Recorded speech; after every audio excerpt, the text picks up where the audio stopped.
Salut! Alors aujourd'hui je reviens avec une vidéo scrapbooking. Donc j'avais envie de réaliser une petite carte sur le thème du printemps. Donc ça faisait vraiment un petit moment que j'avais ces tampons de printemps. Et écoutez, c'est parti, je vous montre comment j'ai réalisé cette jolie petite carte. J'ai d'abord réalisé un fond avec mes Neocolor, donc mes pastels aquarellables. Vous pouvez très bien utiliser des crayons aquarellables, de l'aquarelle ou même de la gouache ou de la peinture acrylique diluée dans de l'eau. Donc je fais tout simplement le bas en vert, le haut en bleu, donc pour faire le ciel et l'herbe. Donc quand j'ai fini, je mets ça de côté et je m'en servirai un peu plus tard. J'ai utilisé du papier spécial aquarelle et mon super pinceau à réservoir d'eau.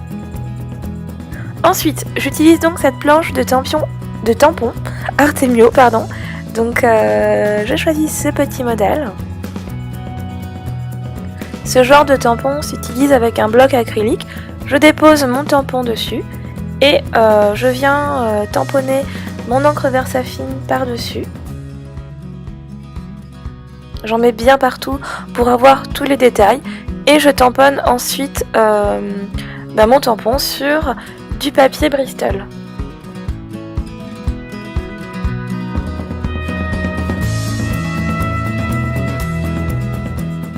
Je vais réaliser ma colorisation avec mes crayons de couleur Prismacolor. Donc ce sont pour moi les meilleurs crayons de couleur au monde. Vous allez voir comment je peux faire de beaux dégradés avec.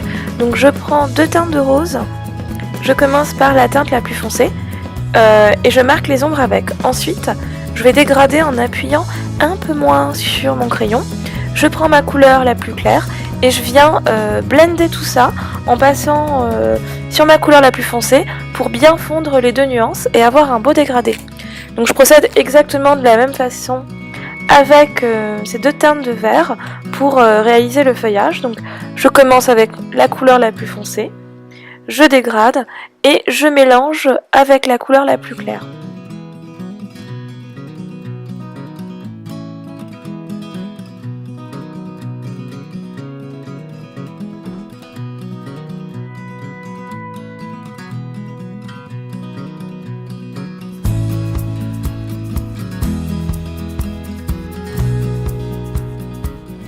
Là vous me voyez mélanger avec la couleur la plus claire, mais au final je trouve qu'on voit pas trop les ombres sur le feuillage, donc je décide d'utiliser une troisième couleur et de prendre un vert un peu plus foncé pour marquer de nouveau les ombres, et puis j'estompe avec mon vert le plus clair. Avec ces deux teintes de rose vous allez comprendre ma technique. Donc voilà, je marque mes ombres, puis je continue en dégradant la couleur en appuyant moins fortement et j'estompe avec la deuxième couleur qui est la teinte la plus claire. Donc c'est la technique que j'utilise quand je fais des colorisations au crayon de couleur.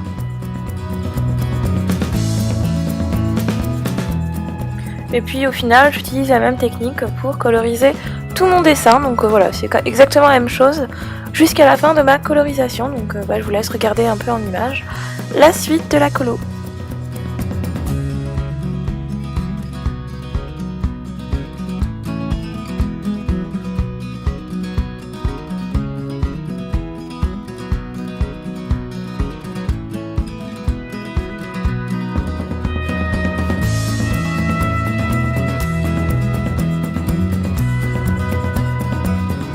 Le coffret de crayons que je possède contient 48 crayons, ce qui est déjà pas mal, mais je n'ai qu'une seule teinte de gris. Donc pour pouvoir avoir des dégradés de gris, j'utilise mon gris que je estompe et je mélange avec mon crayon blanc. Et ça suffit à me donner un petit dégradé de gris pour coloriser ma souris. Je vais ensuite découper tous mes éléments, donc le petit gobelet, la souris sur son feuillage et les trois fleurs roses. Je ne garde pas les tiges ni les moustaches parce que je vais faire du paper piecing. Vous allez voir un peu plus tard en quoi ça consiste. Voici les éléments que j'ai décidé de garder. Je les mets de côté pour le moment, on les utilisera plus tard. J'ai choisi ce joli papier qui fait 10 cm sur 15 et je le plie en deux.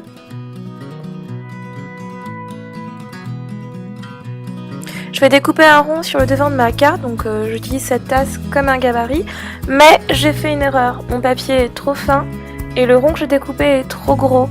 Donc j'ai voulu choisir un rond qui encadrait tout mon dessin, mais au final, vous verrez à la fin que la carte se plie mal parce que le rond est trop gros. Donc voilà, je vous conseille vraiment de soit prendre un support plus épais, soit découper un rond plus petit. À l'intérieur, je reprends ma petite aquarelle que j'avais faite au début et je la colle à l'intérieur.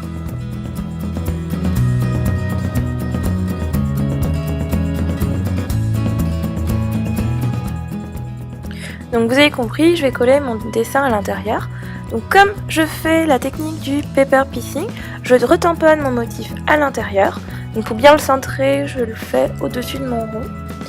Et une fois que c'est fait, je vais venir coller tous mes éléments un par un. Et pour plus de précision, j'utilise un stylo colle de la marque Sakura si ça vous intéresse. Donc c'est le Quickie Glue, je crois.